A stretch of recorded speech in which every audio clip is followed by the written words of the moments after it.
Top 10 địa điểm bất khả thi thách thức mọi giới hạn con người. Bạn có tin rằng trên trái đất tồn tại những tọa độ mà mọi định luật vật lý và bản năng sinh tồn thông thường đều bị bẻ gãy, nơi mà chỉ một bước hụt chân, bạn sẽ tan biến vào vực thẳm, nhưng nếu bước tiếp, bạn sẽ chạm tay vào những kỳ quan mà 99% nhân loại cả đời không bao giờ thấy được. Từ những vách đá dựng đứng tạc thẳng vào mây trời Thụy Sĩ, đến những nghi lễ mai táng treo lơ lửng giữa không trung tại Philippines, hôm nay, Cõi Lạ TV và bạn sẽ không đi du lịch. Chúng ta sẽ đi xuyên qua nỗi sợ hãi để chinh phục top 10 địa điểm bất khả thi thách thức mọi giới hạn của con người. Bạn đã sẵn sàng để nhịp tim mình tăng vọt chưa?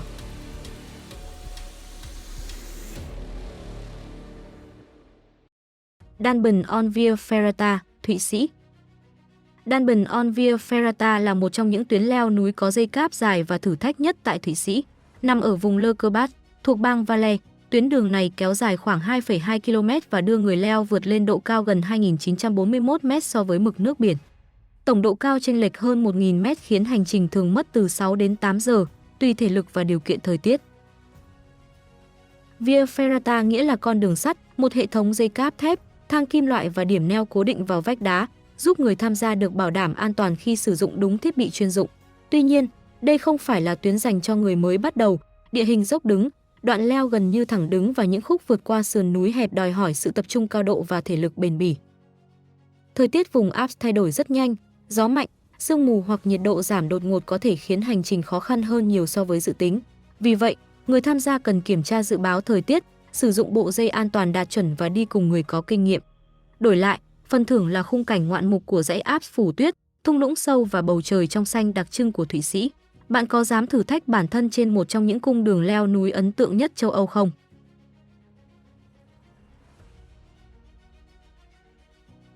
Phố đường tàu Hà Nội, Việt Nam. Phố đường tàu Hà Nội từng là một trong những địa điểm thu hút du khách quốc tế bởi sự độc đáo hiếm có. Con phố nằm dọc tuyến đường sắt Bắc, Nam, nơi nhà dân chỉ cách đường ray một khoảng rất hẹp.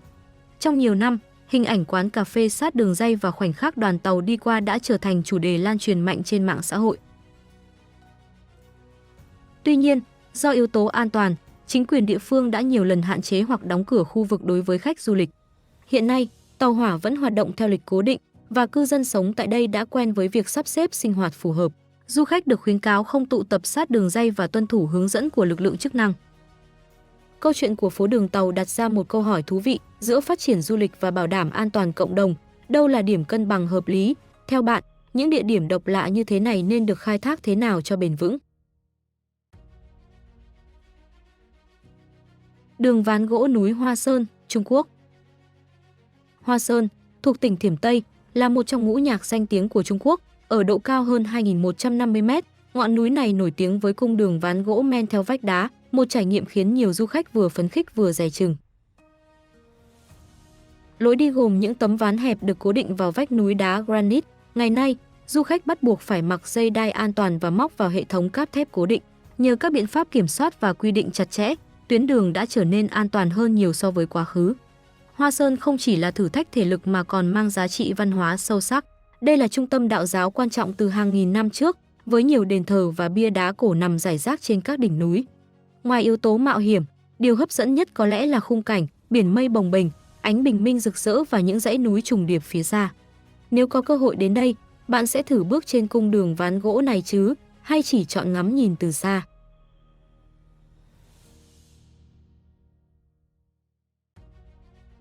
Nhà thờ Abuna Zematagu, Ethiopia. Abuna Zematagu là một trong những nhà thờ cổ đặc biệt nhất châu Phi, tọa lạc trên dãy núi Gerota ở vùng Tigray, miền Bắc Ethiopia. Công trình này được cho là xây dựng từ thế kỷ 5 và nằm ở độ cao khoảng 2.580 m so với mực nước biển. Điều khiến nơi đây nổi tiếng không chỉ là giá trị tôn giáo mà còn là cách tiếp cận đầy thử thách. Để lên tới cửa nhà thờ, du khách phải leo qua các vách đá sa thạch dốc đứng, bám vào các hốc đá tự nhiên và di chuyển qua những đoạn mỏm đá hẹp. Hiện nay, nhiều hướng dẫn viên địa phương hỗ trợ du khách nhằm bảo đảm an toàn và hành trình thường kéo dài khoảng 1 giờ. Bên trong, không gian nhỏ nhưng chứa đựng những bích họa tôn giáo có niên đại khoảng thế kỷ 15, vẫn giữ được màu sắc sống động nhờ điều kiện khí hậu khô ráo. Các hình ảnh mô tả các vị thánh và biểu tượng của giáo hội chính thống Ethiopia phản ánh truyền thống Kitô giáo lâu đời tại quốc gia này. Abuna Zematagu không chỉ là một điểm đến du lịch mạo hiểm, mà còn là minh chứng cho đức tin và kỹ thuật xây dựng đáng kinh ngạc của con người cách đây hơn một thiên niên kỷ. Nếu đứng trước vách đá dựng đứng ấy, bạn sẽ chọn quay lại hay tiếp tục leo lên? Làng Bijung, Nepal, truyền thống thu hoạch mật ong điên. Bijung là một ngôi làng của người Gurung nằm ở vùng núi Himalaya, Nepal, ở độ cao khoảng 1.500 đến 1.600 mét. Nơi đây nổi tiếng với truyền thống thu hoạch mật ong điên từ loài ong mật Himalaya khổng lồ Apis laboriosa, một trong những loài ong lớn nhất thế giới. 2 lần mỗi năm, vào mùa xuân và mùa thu, những người thợ lành nghề sử dụng thang dây thủ công để tiếp cận các tổ ong bám trên vách đá cao hàng chục mét. Công việc này đòi hỏi kinh nghiệm, sự phối hợp và kỹ năng được truyền lại qua nhiều thế hệ. Ngày nay, một số nhóm đã kết hợp thêm thiết bị bảo hộ cơ bản nhằm giảm thiểu rủi ro. Loại mật ong này chứa granatosin, một hợp chất tự nhiên từ phấn hoa cây đỗ quyên vùng cao. Khi sử dụng với liều lượng nhỏ, nó được cho là có tác dụng truyền thống trong y học dân gian địa phương. Tuy nhiên, việc tiêu thụ quá mức có thể gây phản ứng không mong muốn, vì vậy sản phẩm thường được kiểm soát và sử dụng thận trọng. Hiện nay, hoạt động thu hoạch mật ong không chỉ phục vụ nhu cầu địa phương mà còn thu hút khách du lịch quan tâm đến văn hóa bản địa. Đây là ví dụ điển hình về cách con người thích nghi với môi trường núi cao khắc nghiệt. Theo bạn, những truyền thống lâu đời như thế này nên được bảo tồn nguyên bản hay hiện đại hóa để an toàn hơn?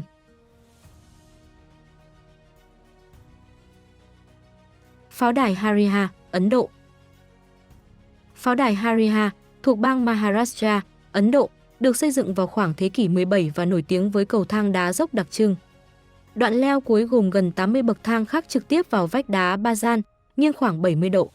Dù nhìn khá thách thức, khu vực này hiện được nhiều người yêu trekking chinh phục mỗi năm, đặc biệt vào mùa khô khi điều kiện thời tiết thuận lợi hơn, du khách thường được khuyến nghị mang giày chống trượt và di chuyển cẩn trọng. Từ đỉnh cao khoảng 1.120 m, khung cảnh cao nguyên Deccan mở ra rộng lớn với những dãy núi trùng điệp và đồng cỏ trải dài. Hariha không chỉ là thử thách thể lực mà còn là minh chứng cho kỹ thuật phòng thủ độc đáo của các vương triều Ấn Độ xưa. Nếu đứng trước những bậc thang đá ấy, bạn sẽ tiến lên từng bước hay dừng lại để ngắm nhìn cảnh quan phía dưới?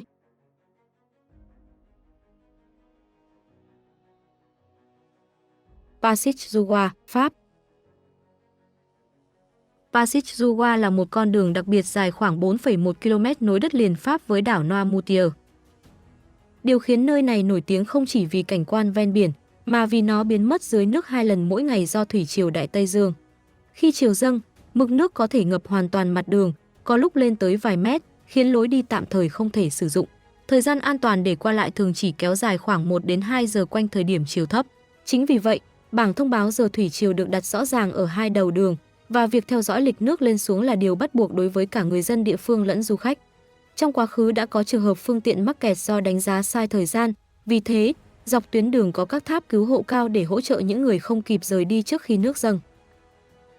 Ngày nay, phần lớn du khách chọn cây cầu Noirmoutier hiện đại để di chuyển an toàn hơn, nhưng Passage du Roi vẫn là trải nghiệm độc đáo cho những ai muốn cảm nhận nhịp điệu thủy triều tự nhiên.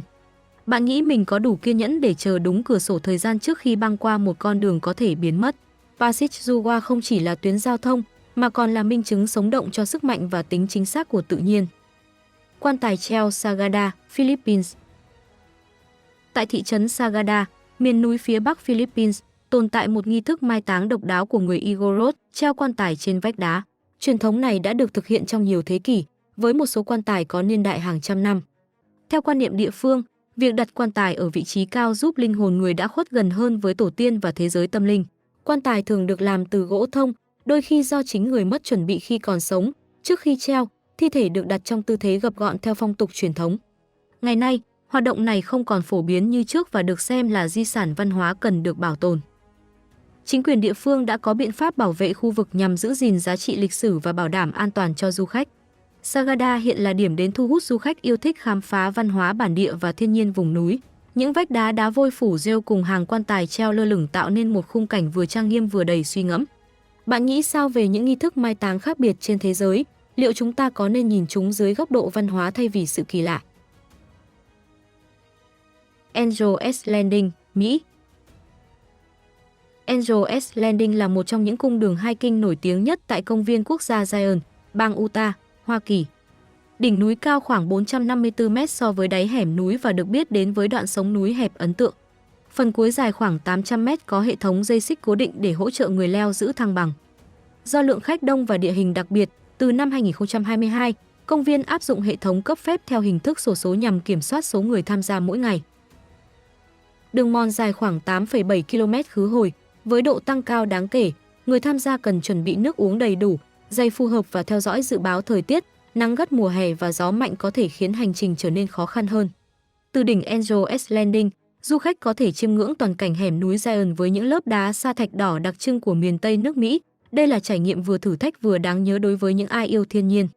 Nếu có cơ hội đến Zion, bạn có muốn đăng ký chinh phục Angeles Landing không? Dòng lava gặp đại dương, Hawaii.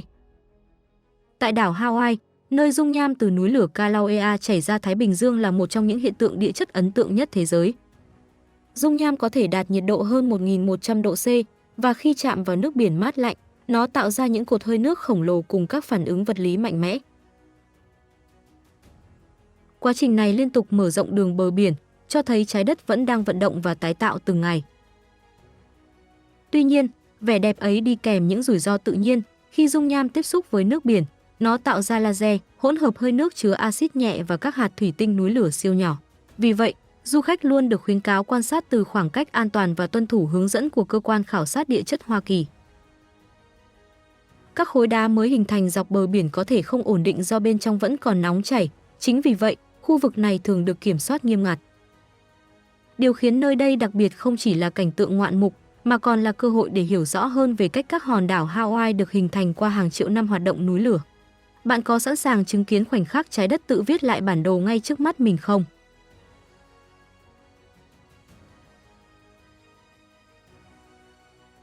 Chuyến tàu đến các đám mây, Argentina. Tren Alasnu, chuyến tàu đến các đám mây, là một trong những tuyến đường sắt cao nhất thế giới.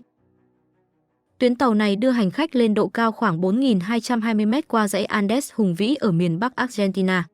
Tuyến đường dài khoảng 217 km, đi qua 29 cây cầu, 21 đường hầm và nhiều đoạn xoắn ốc độc đáo giúp tàu tăng độ cao mà không cần hệ thống bánh răng. Điểm nhấn nổi bật là cầu cạn La Polvorilla cao 63 m, nơi du khách có thể chiêm ngưỡng toàn cảnh núi non rộng lớn. Ở độ cao này, không khí loãng hơn bình thường, vì vậy du khách thường được khuyên di chuyển chậm và uống đủ nước để thích nghi. Hành trình không chỉ là chuyến tham quan, mà còn là bài học sống động về kỹ thuật đường sắt đầu thế kỷ 20. Giữa khung cảnh Andes bao la, bạn sẽ cảm thấy mình nhỏ bé như thế nào. Hồ Freingpan, New Zealand. Hồ Freingpan nằm trong thung lũng núi lửa Waimangu ở New Zealand và được công nhận là một trong những suối nước nóng lớn nhất thế giới. Hồ hình thành sau vụ phun trào núi lửa Tarawera năm 1886 và hiện có diện tích khoảng 3,8 ha. Nhiệt độ nước trung bình dao động từ 50 đến 60 độ C, bề mặt hồ thường phủ hơi nước, tạo nên khung cảnh huyền ảo giữa vùng địa nhiệt đang hoạt động. Các nhà khoa học ước tính hồ giải phóng lượng nhiệt tương đương một nhà máy điện nhỏ mỗi ngày. Khu vực xung quanh được quản lý nghiêm ngặt, với lối đi an toàn cho du khách. Điều này giúp mọi người có thể quan sát hoạt động địa nhiệt mà không gây ảnh hưởng đến môi trường mong manh nơi đây. Hồ Freingpan nhắc nhở chúng ta rằng New Zealand nằm trên vành đai lửa Thái Bình Dương, nơi các mảng kiến tạo vẫn không ngừng dịch chuyển. Bạn có thích khám phá những vùng đất còn nóng theo đúng nghĩa đen như thế này không? Đường sắt Miến Điện, Thái Lan, Myanmar. Đường sắt Miến Điện thường được biết đến qua lịch sử Thế chiến II, dài khoảng 415 km nối Thái Lan và Myanmar. Tuyến đường được xây dựng trong điều kiện khắc nghiệt giữa rừng nhiệt đới và địa hình núi đá vôi hiểm trở. Ngày nay, một số đoạn vẫn hoạt động phục vụ du lịch, đặc biệt là khu vực cầu Tham Krase gần sông Kwai. Du khách có thể trải nghiệm hành trình ngắm cảnh thiên nhiên xanh mát, đồng thời tìm hiểu câu chuyện lịch sử gắn liền với tuyến đường này. Nhiều bảo tàng và nghĩa trang tưởng niệm được xây dựng nhằm ghi nhớ những con người đã tham gia công trình trong giai đoạn chiến tranh.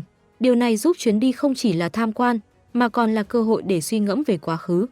Lịch sử và thiên nhiên giao thoa tại đây, bạn nghĩ điều gì khiến một hành trình trở nên đáng nhớ nhất? Fort Munro, Pakistan. Fort Munro là một thị trấn nghỉ dưỡng trên núi thuộc tỉnh Punjab, Pakistan, nằm ở độ cao khoảng 1.850 m trên dãy Sulaiman, giữa vùng đồng bằng Dera Ghazi Khan vốn nổi tiếng với mùa hè có thể vượt 45 độ C. Fort Munro được xem như lá phổi mát của khu vực khi nhiệt độ thường thấp hơn từ 10 đến 15 độ C. Chính sự chênh lệch khí hậu rõ rệt này khiến nơi đây trở thành điểm tránh nóng quan trọng suốt hơn một thế kỷ qua. Địa danh này được phát triển từ thời Anh thuộc, ban đầu là một trạm nghỉ dưỡng dành cho quan chức và binh lính.